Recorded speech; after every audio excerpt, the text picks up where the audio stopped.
Welcome to the Hiwin Motion Controller tutorial 2. In this video, I will show you how to set up the HIMC. With IA Studio, you can connect to the actual unit or the simulation server with the software. That means you can write the complete sequence to test the logic at no cost.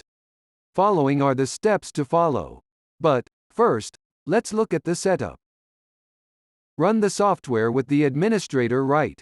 At the Controller tab, select Connection Setting and choose Simulation.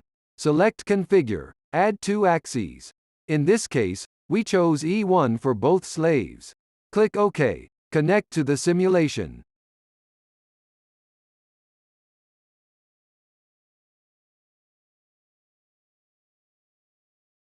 As you may notice, the status display at the top left corner is showing asynchronous. We need to configure the slaves to solve the issue. At the Project tab, select Configuration Wizard. The default setting is for linear motion. Check the parameters before saving them to the RAM.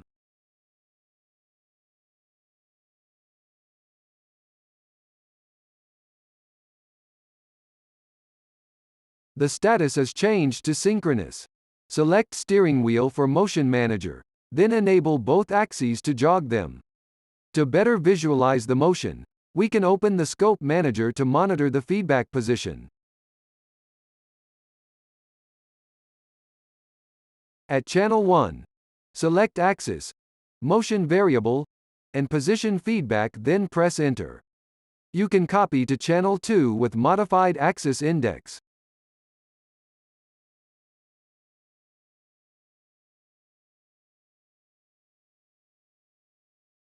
Now we jog both axes again.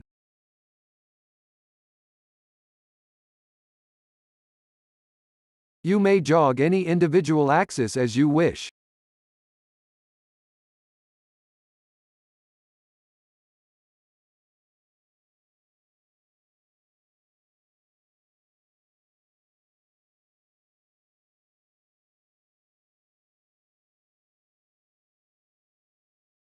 Store the configuration before powering off the system to avoid memory loss at RAM. That's all for the basic setup. Thanks for watching. See you next time.